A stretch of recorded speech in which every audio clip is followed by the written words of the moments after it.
Supreme court ने आज बड़ा फैसला दिया है कि 8 फरवरी को इंतखाबात हर सूरत होंगे और अब ऐसी खबरें टीवी के ऊपर भी ना चलाई जाएं कि क्या अब भी इलेक्शन होगा या नहीं होगा, क्या अब भी कोई इस्टेब्लिशमेंट इस तमाम तर सूरत हाल को फिर आगे लेके जा सकती है, क्या फिर कोई बहाना बनाया जाएगा, क्या कोई चांसेस हैं इलेक्शन आगे जाने की। तो इन तमाम खबरों को ऊपर भी आज चीफ जस्टिस ने पाबंदी लगा दी है कि ऐसी खबरें टीवी के ऊपर आज से नहीं चलेंगी और हर सूरत चीफ जस्टिस काजी फायसा ने कहा है कि हर सूरत इंतखाबात होकर रहेंगे, इंतखाबात ना होने का कोई सवाल नहीं है।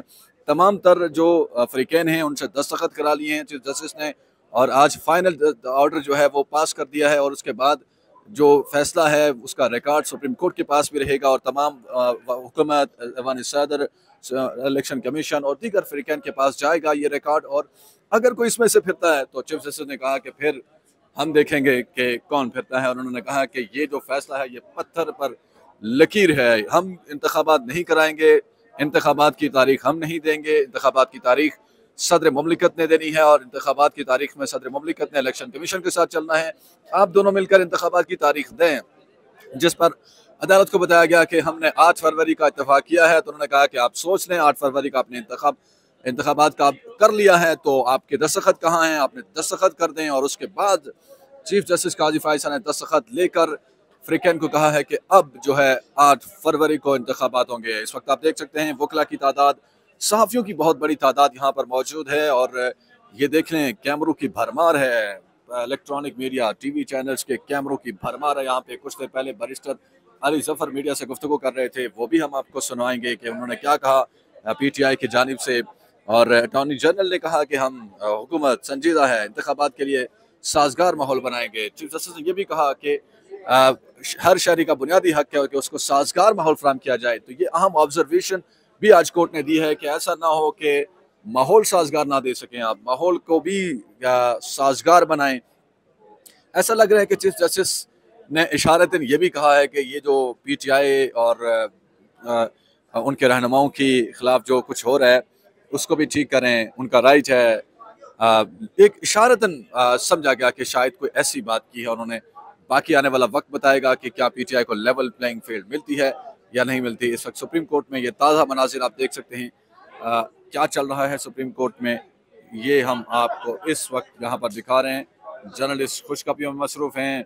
आज से TV चैनल के एंकर्स जो हैं वो भी ज़रा अलर्ट हो जाएं। अब आप शाम को ये सवालात नहीं करते नज़र आएंगे कि क्या इंतखाबात होंगे, नहीं होंगे, इंतखाबात कब होंगे, क्या अब भी कोई आगे जाने के चांसेस हैं। तो ये तमाम तर सूरत हाल जो है आप देख सकते हैं। सुप्रीम कोर्ट से बड़ी खबर के पाकिस्तान में आम इंतखाबात के लिए बिलाखिर 8 फरवरी 2024 की तारीख फाइनल हो चुकी है। सुप्रीम कोर्ट में तमाम फ़रीक़ैन ने इसके ऊपर दस्तखत कर दिए हैं। सदर मुमलिकत की ये भी आज जीत हुई है कि सदर मुमलिकत गो के सदर मुमलिकत तो पीछे हट गए थे, लेकिन उनके साथ जो खड़े PTI के और PTI से रिलेटेड जो बाकी वकला हजरात थे, सहाफ़ी थे, जो उनके मौक़िफ़ का दुरुस्त कह रहे थे, उनकी जीत हुई है कि दरअसल इंतखाबात की तारीख देना सदर का काम है, ये कोई इलेक्शन कमीशन की जॉब नहीं है। PDM की हुकूमत ने महज एक चालाकी से कि इलेक्शन एक्ट 2017 में हमने तरमीम कर दी है, अब इलेक्शन की तारीख सदर नहीं बल्कि चीफ इलेक्शन कमिश्नर देगा। इस चालाकी के बाद उन्होंने सोचा कि शायद अब सारी गेम हमारे हाथ में आ गई है, लेकिन ऐसा होता नज़र नहीं आया। और आज के बाद अब हम देखेंगे कि जब भी इलेक्शन होंगे तो सदर इसकी तारीख देंगे और सदर ही जो हैं वो इसके इख्तियार रखते हैं। यह शोएब शाहीन एडवोकेट जो हैं इस वक्त जा रहे हैं यहाँ से बाहर और उनके साथ बाकी साथी वकला भी हैं। बहुत बड़ी तादाद है वकला की। हम कोशिश करेंगे इनके भी व्यूज़ लिए जाएं कि PTI जो है वो अब क्या मौक़िफ़ रखती है।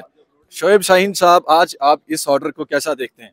मैं समझता हूँ कि बेहतर है, लेकिन उन किरदारों का तयन होना चाहिए कि जिन्होंने इलेक्शन वक्त पे नहीं होने दिया या वक्त पे नहीं कराया। इसलिए कि जब इलेक्शन का ये प्रेसिडेंट तय हो जाएगा कि आपने 90 डेज़ के बाद इलेक्शन कराने हैं, तो इन दी लॉन्ग रन फिर जो 2 सूबे हैं वो 13 महीने बाद करा रहे हैं, फेडरल और बाकी 2 सूबे जो है 6 महीने बाद करा रहे हैं।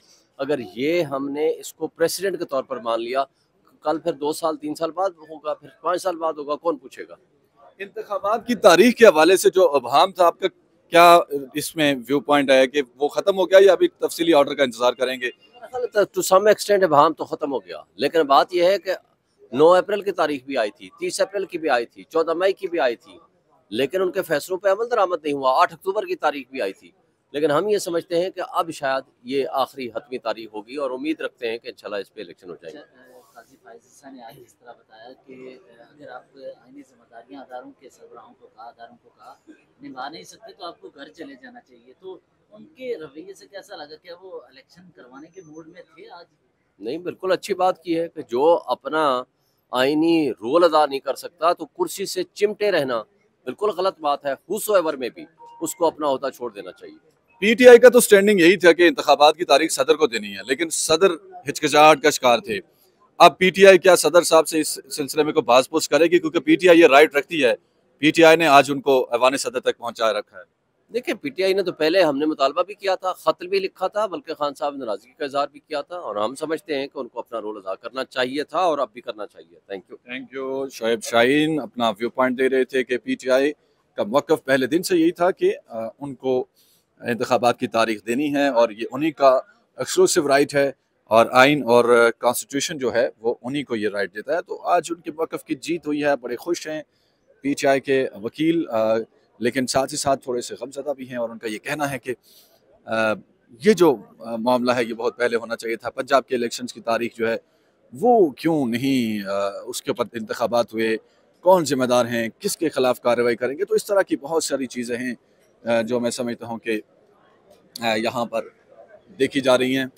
अब जर्नलिस्ट की बड़ी बड़ी तादाद मौजूद है यहाँ पे। अटॉर्नी जनरल जो हैं हुकूमत को रिप्रेजेंट कर रहे थे, वो भी सेटिस्फाई थे, जैसे कि justice Qazi Faez Isa, chief justice of Pakistan. और उन्होंने ये कहा कि ये वाहिद केस है कि जिसमें सारे ही फ्रीकैन खुश हैं, कोई एक भी नहीं हारा, सभी जीते नजर आ रहे हैं। अमूमन तो कोर्ट के सामने जब जज के सामने केस आता है 2 फ्रीक होते हैं, एक केस हारता है, एक केस जीतता है। तो आज उन्होंने ये कहा कि ये केस सब जीते हैं और इसमें कोई हारने वाला नहीं। ये पाकिस्तानी अवाम का केस था और पाकिस्तानी अवाम जो हैं वो जीते हैं आज। इलेक्ट्रॉनिक मीडिया के रिपोर्टर्स यहाँ से सुप्रीम कोर्ट से इस वक्त पल पल की खबरें, इस वक्त लाइव ये मुख्तलिफ खातून रिपोर्टर है, बाकी मर्द हजरात हैं, इस वक्त रिपोर्टिंग कर रहे हैं और अपने अपने टीवी चैनल को अपडेट दे रहे हैं ब्रेकिंग न्यूज़ की सूरत में कि सुप्रीम कोर्ट में आज क्या हुआ। सुप्रीम कोर्ट की तमाम तर रुदात जो है कोर्ट रूम के अंदर की, वो टेलीविजन चैनल्स पर इस वक्त सुनाने की कोशिश कर रहे हैं। और चूँकि टेलीविजन के ऊपर सेंसर्ड रिपोर्टिंग भी होती है, इसलिए हम आपके लिए वो तमाम अहवाल यहाँ से लाइव बयान करते हैं कि क्या हो रहा है इस वक्त मुल्क में। और काजी फाइज ईसा जब से आए हैं हम देख रहे हैं कि रूल ऑफ लॉ जो है मुल्क में उसमें कदरे बेहतरी आ रही है। कॉन्स्टिट्यूशन की वो वायलेशंस हो रही हैं, उनमें अब उस तरह से वायलेशंस नहीं हो रही, किसी को जरूरत नहीं हो रही कि उस तरह करे। लेकिन हम रहमान के हवाले से और पीटीआई के जो रहनुमा हैं, कारकुनान हैं, उनकी गिरफ्तारियाँ, गैर कानूनी मुकदमात, ये एक क्वेश्चन मार्क अभी भी उनके इस कोर्ट के आगे होगा। और चीफ जस्टिस काजी फाइज ईसा के लिए ये एक बहुत बड़ा उनके लिए चैलेंज है कि वो किस तरह से इन चीज़ों का दुरुस्त करते हैं कि मुल्क में आम इंतखाबात जो हैं वो ऐसे माहौल में हों कि सबको बराबर की फील्ड मिले, लेवल प्लेइंग फील्ड हो जहाँ पर इंतखाबात